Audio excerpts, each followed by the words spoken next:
In 2018, two adults set out on the Long Island Sound. That strip of water between Long Island and Connecticut. This part of the Connecticut coast is sort of what you think it would be. It's small seaside towns with some industrial cities mixed in, forests, swamps, and lighthouses.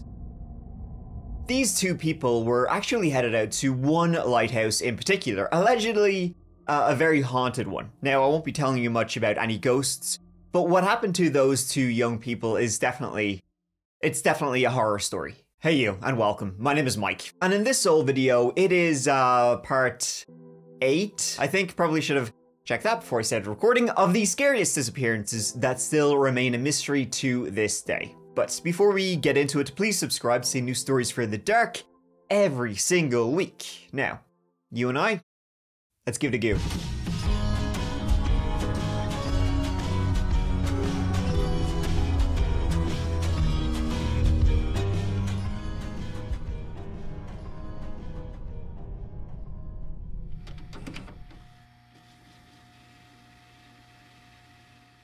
It was 2018, May 26th of that year, Memorial Day weekend, right? So a lot of family and friends were gonna meet up and make big plans as it's the unofficial start of the summer.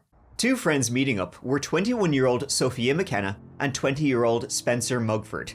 They were heading to Groton, a town just south of New London, Connecticut. Sofia had grown up in the area, had recently gotten her massage therapy license, and she enjoyed modeling on the side. Spencer was originally from Florida. He played football in Winter Haven. Later, the family then moved to Rhode Island, and he had recently begun attending the University of Connecticut. They had met while working in town, had dated briefly, but remained friends when Sofia got back with her ex-boyfriend. Now, for whatever reason, the pair met up late on that Saturday night, right smack dab in the middle of Memorial Day weekend, and they were bubbling with excitement for their big plan. They parked up then at the University of Connecticut's Avery Point campus, and they were going to head out on the water that night.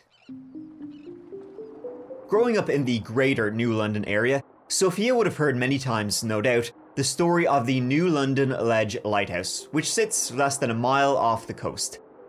It was built in 1909 and doesn't really look much like a traditional lighthouse, really, more like a house light. The lighthouse has been automated since 1987, though it's maintained by the local maritime society. No one is actually there full time. It could be because it's automated, it could also be because it's haunted. Because of course it is. You got a New England lighthouse. I mean, this is... Who wrote this horror story? Because I feel like I've heard it before. Unexplained noises, doors would open for no reason. The foghorn, it would blare in the middle of the night without anybody pressing the foghorn button. Boats would become mysteriously untied. Legend says that the New London Ledge Lighthouse is haunted by the ghost of a man named Ernie, who jumped off the top of the lighthouse after his wife left him for another man. Now, regardless of ghost or no ghost, a lot of keepers who were based at the New London Ledge Lighthouse, they really did not enjoy it. Apparently, it was shite. Shortly before it was automated, one of the last log entries by a keeper read, "Rock of slow torture, Ernie's domain, hell on earth. May New London Ledge's light shine on forever, because I'm true. I will watch it from afar while drinking a brew." So likely both Sofia and Spencer, knowing this story, they thought it'd be a great fun adventure this Memorial Day weekend to head out to a haunted lighthouse a mile offshore. At night would be best, as it'd be trespassing to actually head out to this lighthouse. New London sits on the mouth of the Long Island Sound, and it stretches into the Block Island Sound. It's a wide stretch, where on the distant perch of Long Island sits Montauk, an area with heavy shipping traffic. Spencer himself worked on boats, was described as a strong swimmer, and so, though the idea of going out to sea at night is pretty perilous, he likely knew what he would be doing. However, the craft they set out in was a small, 14-foot boat, and they didn't have a mast, so Spencer was paddling for them both out into the cold, pitch-dark waters after having a few beers and a joint. What happened next, though, is what takes this story from, campfire spookiness into real horror and a mystery. Yo, we're out here in the fucking ocean. With us. That is the land. Like, we still have to get to there. Wait, where? Oh, we're almost there. Okay. Just before 2 a.m., Sofia posted this Snapchat video on Spencer's phone. It appears Sofia had left her own phone back in the car at the Avery Point campus. Then, not long after, Spencer again on Snapchat took this photo of Sofia. They had made it to the lighthouse. And from the picture, looks like they were excited, adrenaline going, having a great time. But after that, everything went dark. The following morning was Spencer's younger brother's high school graduation in Rhode Island, and Spencer was a no-show to that. Family were looking for him, they were calling him. They went to Spencer's apartment in Rhode Island. No, he was not there. It appeared he had not come home. That same Sunday morning, Sofia had actually made plans to go shopping with her boyfriend. He was waiting and waiting and waiting. He was calling her. Phone was ringing out, no answer, going straight to voicemail. He then called Sofia's mother, Michelle. She hadn't heard from Sofia at all. That's when she looked at her own phone and saw that in the middle of the night, she had 7 missed calls from a number she did not know. She called the number, and when the voice came on to please leave a message, she recognized the voice was Spencer's. Spencer and Sofia were both reported missing at around 5 p.m. that very day, and upon learning of the Snapchat videos and the Snapchat pictures that had been sent out, they had a pretty good idea of what happened. So immediately, search and rescue goes to the New London Ledge lighthouse to see, are they there? What the hell happened? Had they been trapped out on the lighthouse, 3/4 of a mile offshore? However, when authorities arrived, there was absolutely no sign of them. The only thing they found was Spencer's Yukon t-shirt. That was the same shirt he'd been wearing in the video. But when they found his shirt, it was tied around a cleat at the lighthouse. Likely, he had used his own shirt to secure the boat to the lighthouse. But now there was no boat, no Spencer, and no Sofia in sight. Search continues today for 2 missing kayakers in Groton. Authorities say 21-year-old Spencer Mugford and 20-year-old Sofia McKenna were paddleboarding near Avery Point in Groton around 2 a.m. Sunday morning and haven't been seen since. The following afternoon, the boat was sighted. It was found near Truman's Beach, upturned, with a broken paddle, on the north shore of Long Island. So what became of the 2 missing? It would be about 2 weeks before they would get an answer to that, and the answer they got would only solve half the mystery. On June 8, a fisherman spotted Spencer's body floating in the water. This was between a tiny little speck called Dumpling Island and the larger Fisher's Island, strangely enough, completely in the opposite direction from where the boat was found. You'd think the current would take them both in the same direction, but not in this case. An autopsy would confirm he had drowned. And Sofia? No one knows. To this day, all of these years later, no one knows what happened to Sofia McKenna, where she disappeared to. What really happened out on New London Ledge Lighthouse? We don't know. There's been plenty of theories over the years, of course, from foul play to kidnapping to outright murder. There was some domestic abuse in Sofia McKenna's relationship with her boyfriend, so people began to theorize that, oh, did her boyfriend follow Sofia and Spencer out there, feeling that they were, up to something, murder Spencer and then do something with Sofia, but Spencer was found to have drowned. Did Spencer have an accident out there on the water, and then, for some reason, at 2 a.m. in the middle of the night, did some kind of predator stumble across Sofia trapped there and took her away? Stranger things have happened. However, what likely happened is that when they got out to the New London Ledge lighthouse, Spencer took off his t-shirt and he tied it around a cleat, tied it to the boat so that the boat wouldn't float away. He then took this Snapchat picture of Sofia. However, what he didn't know was that the boat wasn't tied well enough and began to slip away, because 5 minutes after this picture was taken, Sofia began to call her mom 7 times using Spencer's phone. Spencer then, strong swimmer, likely jumped into the water to try and grab the boat and bring it back, but already exhausted after having paddled out there, he likely slipped under and drowned. That still doesn't answer Sofia's disappearance though. She was not known to be a strong swimmer, so would she have gone after Spencer into the water to try and rescue him? Her family have said they don't think she would have. She just was not comfortable on the water at all. So she had Spencer's phone, but why did she try call her mom 7 times and not call the authorities, not dial 911 even once? I mean, maybe they were there trespassing, they were there illegally, maybe she felt that they would get in trouble, but I feel like this would be worth getting in trouble for, and I feel like she would probably know that. The only theory that anybody really has is that she likely slipped, you know, on the edge, she slipped into the water, or she dropped the phone and tried to grab it.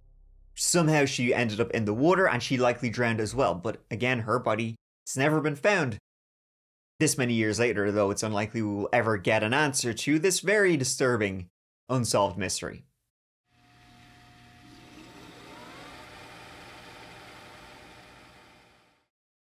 Marshal Iwaasa was a 26-year-old man originally from Lethbridge, Alberta, Canada. His disappearance was very strange, quite sinister, and also appears to be linked to a few other strange and horrifying events in the Pemberton area, which is in British Columbia.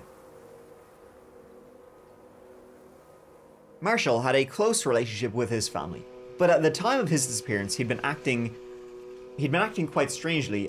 He hadn't told anybody that he had just dropped out of his computer science course that he'd been studying in Calgary. He'd stopped paying for his phone bill. And on November 17th, 2019, Marshal Iwaasa was seen for the final time.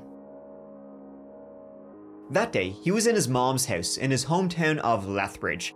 She was having some computer difficulties, so he had travelled from Calgary to go and help her out. And then he said, while he was back home, he had to go get some computer equipment from a storage unit in the town of Lethbridge he shared with his sister, before returning home to Calgary, where he was living.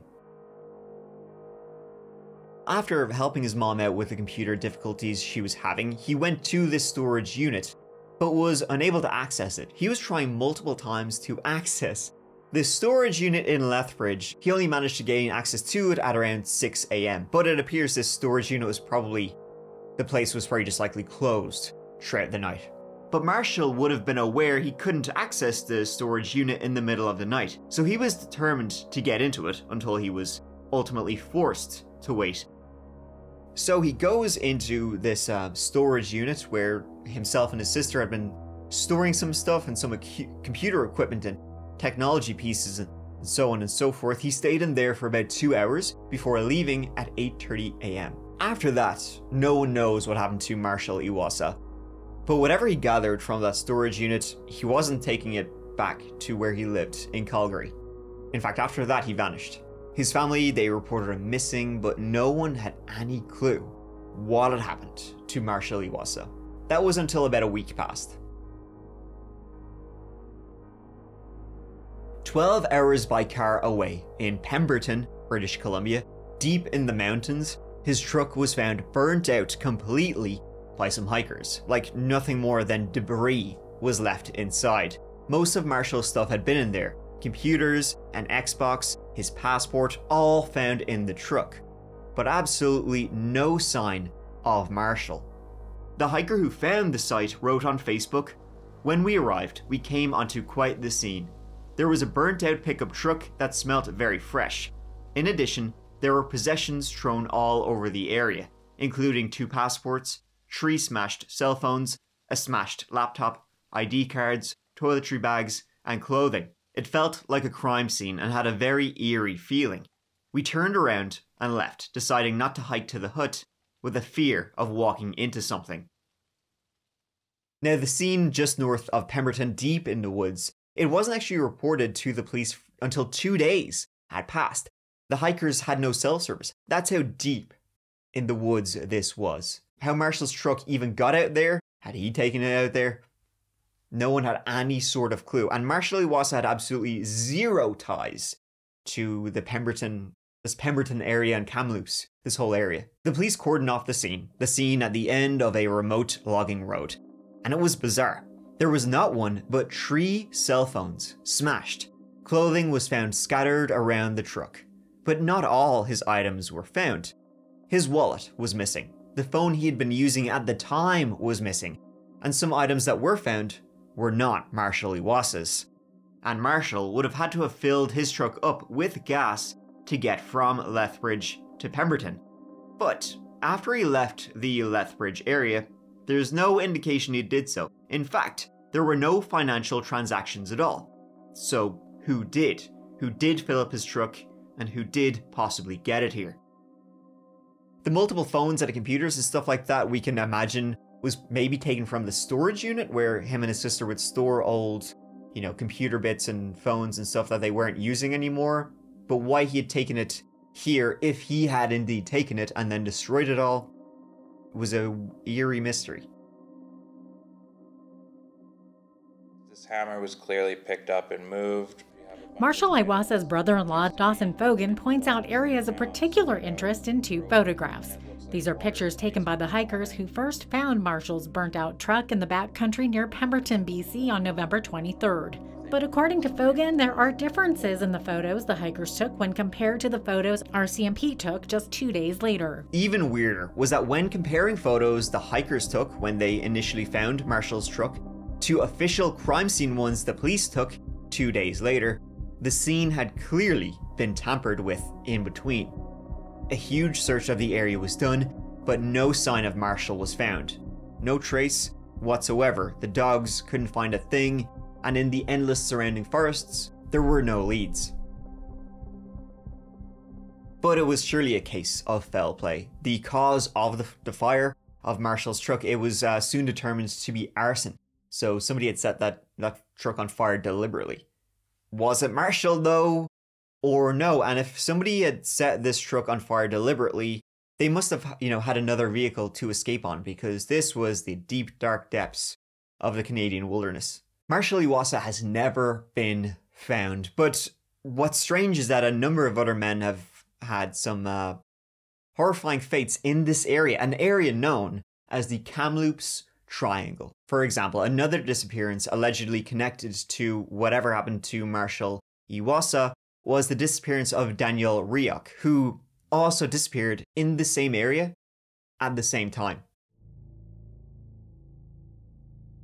Daniel Ryuk was a 29-year-old man found wandering along the side of the road on November 25th, 2019. The same day police discovered Marshall's truck. This was in Squamish, close to Pemberton. He was picked up by police allegedly intoxicated and not dressed for the icy November that it was. The police picked him up and they dropped him off at the house of a relative.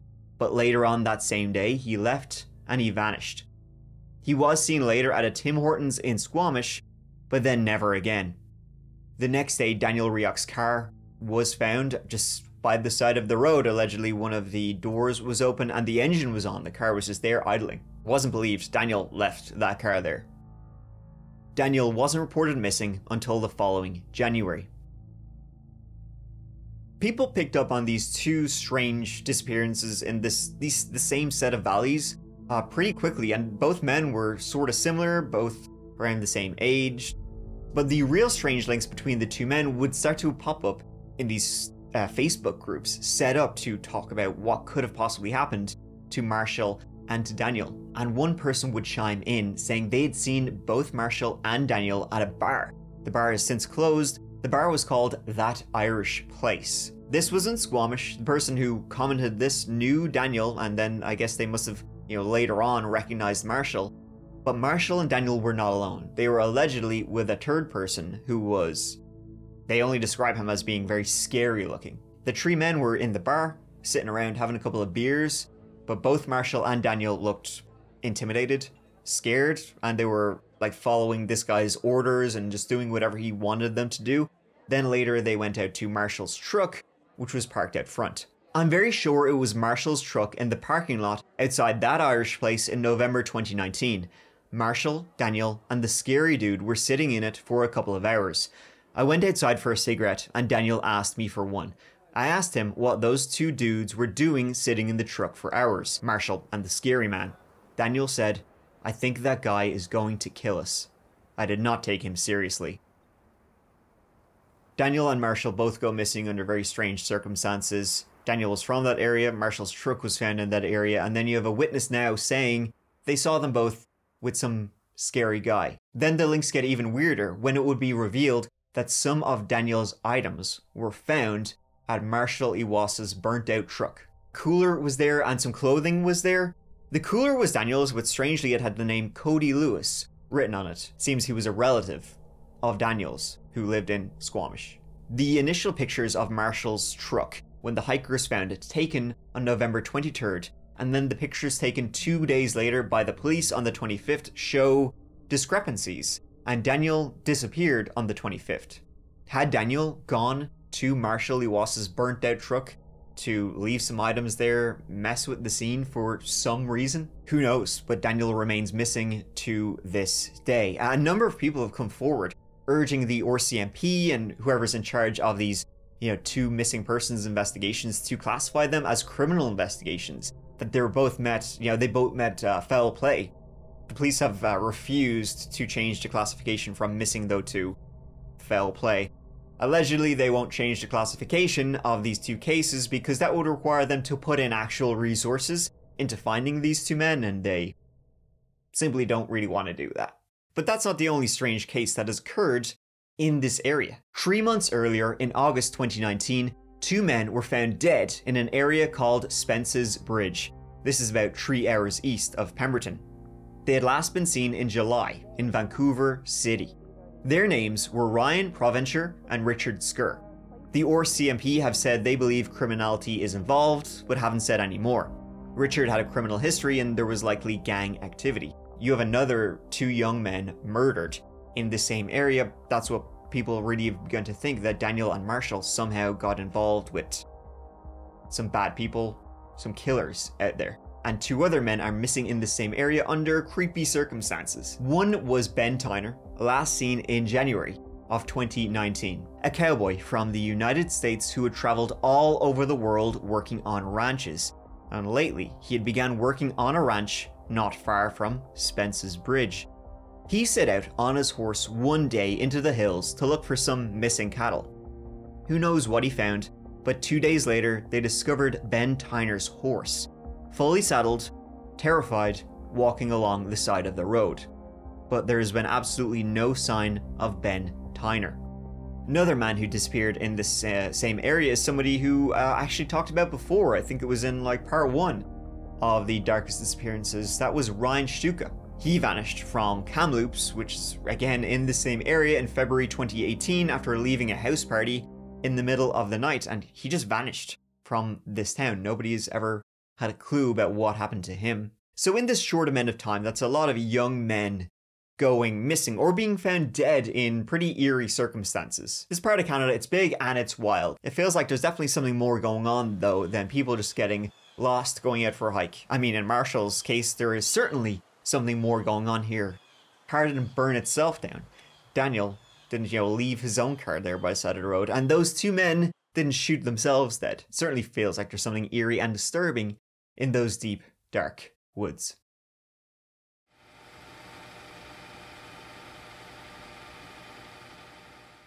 In late 2018, an 18-year-old man from Belgium named Theo Hayez arrived in Australia to begin a 6-month working visa. Theo was the adventurous sort, and it was his dream to see the world. So after finishing up with high school, he decided to take a gap year where he would, travel around the extensive country, meet new people, see new cultures, before once more returning to his home in Belgium to start college. His parents, Vassian and Laurent, they were all for it. They waved him by at Belgium airport in November 2018. Theo first landed in Melbourne, and after spending some time there, in Sydney and in Darwin, by the May of 2019, the adventurous and likeable young fella was ready and looking forward to returning home to Belgium. But before he would do so, he had one last place to see.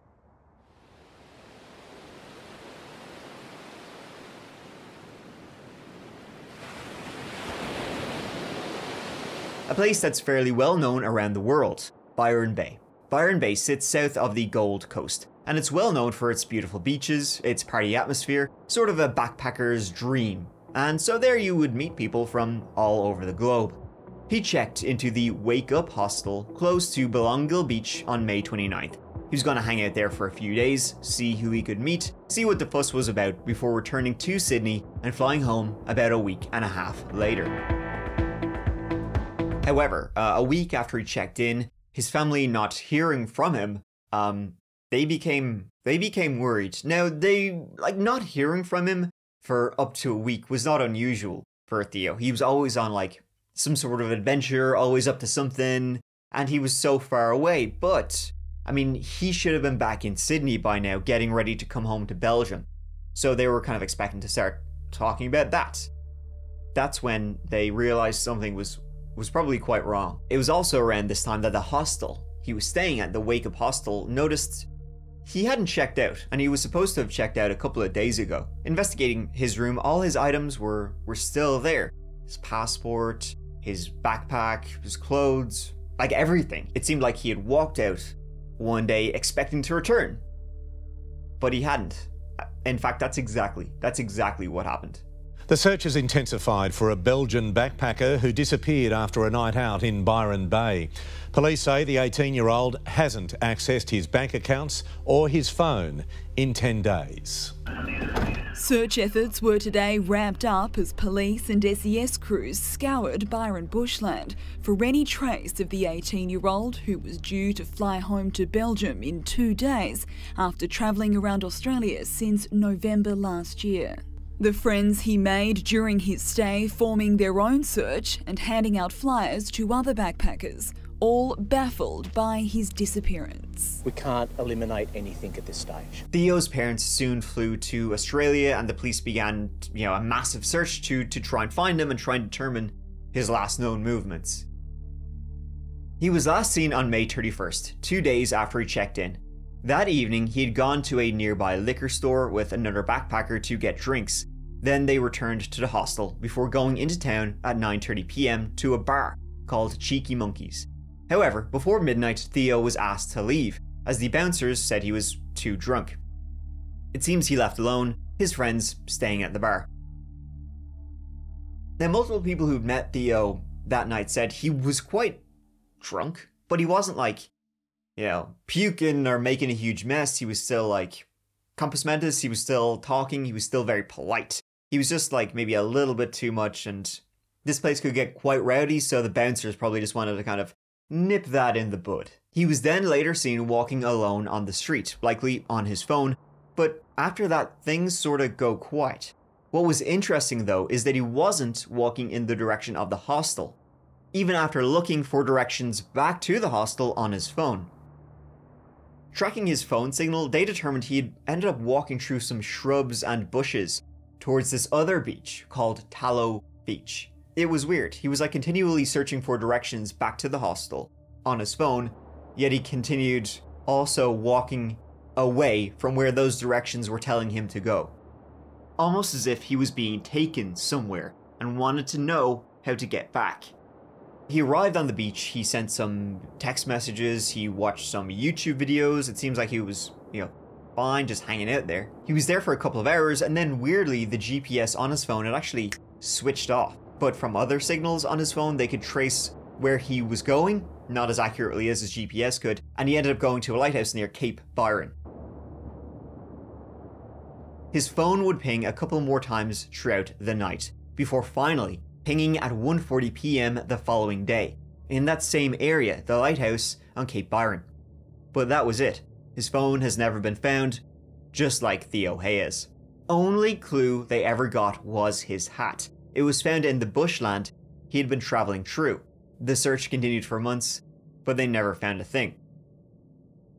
Not having answers means our family is unable to grieve and heal. A key question we are seeking to address is whether he was with someone on the night of May 31st, 2019, which we strongly believe to be the case. We have exhausted many avenues of investigation. It is an opportunity to get further information.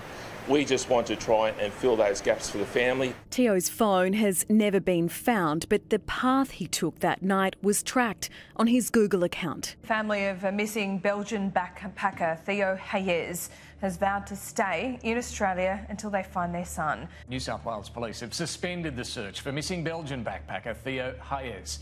Was Theo on his way to meet with somebody, some people? Was he drugged? The fact that he was using his phone, responding to messages, watching videos, kind of led people to think that though he may have been a little bit drunk, he was not like drugged, like out of it, like he had been spiked. And this area had kind of a reputation for drink spiking when you have just backpackers from all over the world. But he didn't seem like he was in that kind of state. Some have speculated that his phone staying there on the beach for hours and then at the lighthouse, maybe he wasn't using it. Maybe somebody else was using Theo's phone. Did he meet some folk? Interestingly, the bush trek he took to get to that beach, it was allegedly only known to locals. So where he went was not a common route. Perhaps he wasn't alone. Authorities would conclude that Theo likely fell from the cliffs near the lighthouse and drowned, or maybe he was eaten by a shark or something like that. Why he was there though, no one knows. Drugs, booze, maybe he wasn't good, mentally. I mean really, who knows? It's just weird how he would have gotten there alone, through like a track that went through these really thick bushes with really spiked, trees and that kind of thing. He would have gone there in the middle of the night. The route he would have taken was only one locals knew of because it was so dense and spiky. It's odd. It seems odd that he would have... and then the fact that he kept looking for directions back to the hostel and continued to go in the opposite direction was unusual. Another thing was that his phone finally pinged at 1:40 p.m. from the lighthouse. But it's never been found, and people searched the area trying to find where it last pinged. Nobody knows. When you combine that with the idea that Theo, maybe in the darkness of the night, he slipped from the lighthouse cliffs into the water, well, maybe that's why his phone was never found, because it pinged from the water. But the phone manufacturer would say the phone wouldn't ping if it was in the ocean. So who really knows if there was something darker going on in Byron Bay?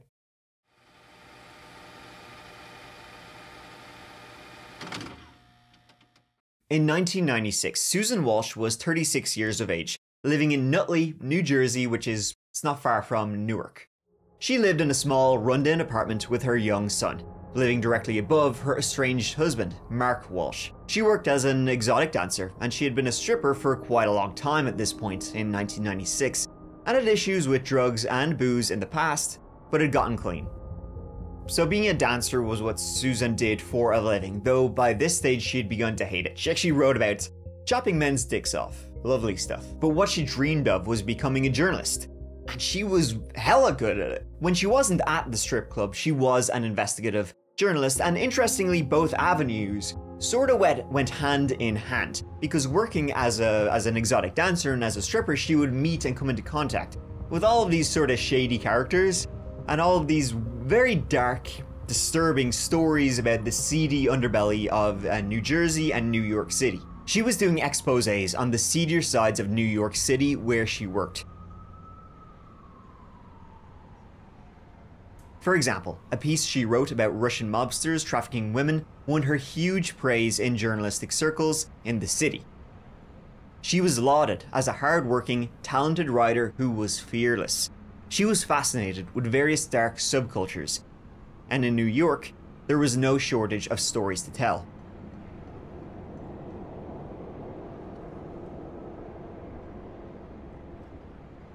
It's draining me, and I've been in it 4.5 years, 4 years too long, I'd say. And I'm stuck in this conundrum because I feel so drained. And I'm damaged right now, I will admit that. Very damaged from this business. I'm hurting very bad.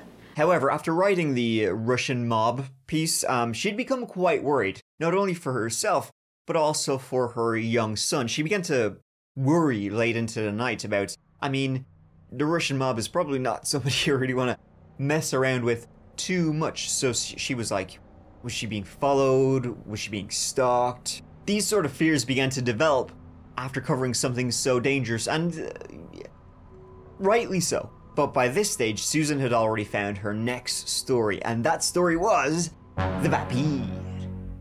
She had dated a man who claimed to be a vampire and told her of these various hangouts in dark, dingy New York City apartments, of drinking blood, of even murder and sacrifices. She would go to all these vampire clubs. Apparently there was quite a lot in New York back in 1996, and there's probably the same amount today, where, you know, people would just go listen to hardcore techno music and gobble this. This is blood. Sounds kind of cool. Also sounds very gross. She eventually did write a piece on this subculture. She submitted it to the Village Voice, which is defunct at this point.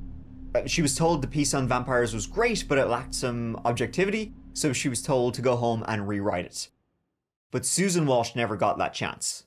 It was midday, July 16th, 1996, that Susan walked out of the apartment she shared with her young son and also with her live-in boyfriend at the time, a guy named Christian Peppo. She told him that she was just going to go down to make a phone call. See, Susan Walsh, in her small little apartment, she didn't have a home phone.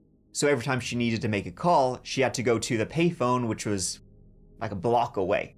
She did this every single day, but she said she would be right back, and she left everything in her apartment, her purse, her ID, basically everything you'd think she would need. But after that, she vanished. She was never heard from again after she left the apartment around midday. People began to notice she was missing when later on that same July day, a friend of her was paging her, because pagers were all the rage at the time, paging her to no response. This friend eventually went to Susan Walsh's apartment, knocked on her door. Susan Walsh's apartment was empty. It turned out that Christian, Susan's boyfriend, and her young son, they had just popped out at the time. And then when they got back, they were like, yeah, no, Susan never came home. She just went to make a call. And that was it. When the investigation began, police started with, as you can imagine, both Christian, Susan's boyfriend, and Mark, her estranged husband. But both were cleared relatively quickly of having anything to do with what happened to her. So had she gone to the payphone? Had she even made a call from that payphone? Thing was, when the police checked nearby payphones to see if that could give them a lead as to where she had gone, there was no record of any outgoing calls from any of the nearby payphones that morning. Either she never made it, or never intended to make a call and just wanted an excuse, yet she took no money or items with her. But interestingly, an employee at a pizza place which was directly across the road from Susan Walsh's apartment, he claimed he saw her go back in to the apartment that afternoon. So he says he's full sure he saw her go home after she made that call. Susan was working on a variety of stories, not only the vampire one, but other ones, and she was working on documentaries, writing books, so on and so forth. So she didn't have a phone. She kind of did everything a little bit old school. So she would have a calendar, writing in, meeting this person, interviewing this person, so on and so forth. But the calendar in her apartment was missing the entirety of July 1996, as if somebody had just... Police investigated Susan Walsh's disappearance for 6 weeks, ultimately coming up empty-handed. They had no idea of what had happened to Susan. Others do, though, and none of them good. Some tips came in that Susan was working as a sex worker and had been spotted in black limos. Every time somebody called out to her, though, she would speed away. Another sex worker said a woman who resembled Susan told her her entire life story, things which were not publicly available. Some think she had been trafficked, maybe by the same Russian mob she wrote about. Had they killed her? Had she relapsed into the addiction that she once had? Allegedly, Susan had a stalker, someone who was out to get her. Not even as a result of her writing, it was an ex-lover. She had to file a restraining order and everything. That's my beeper. Oh, it's probably a stalker right now. I do have a stalker. As I said, Susan didn't have a home phone. She would have to use the payphone like every day that was a block away. So, if somebody was out to get her, maybe wanted to do something, nab her, they could easily just wait there on the street, public property street. Wait there all day till she eventually went to use that phone to make a call, which she always did.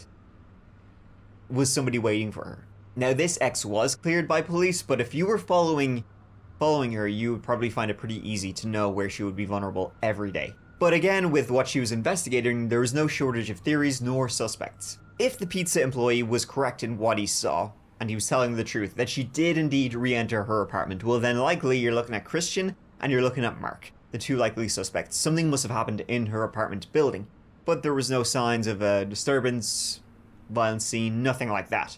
But Mark always refused to let the police search his apartment. Her estranged husband, who allegedly was not very happy with the work she was doing, like being a stripper and all that kind of thing.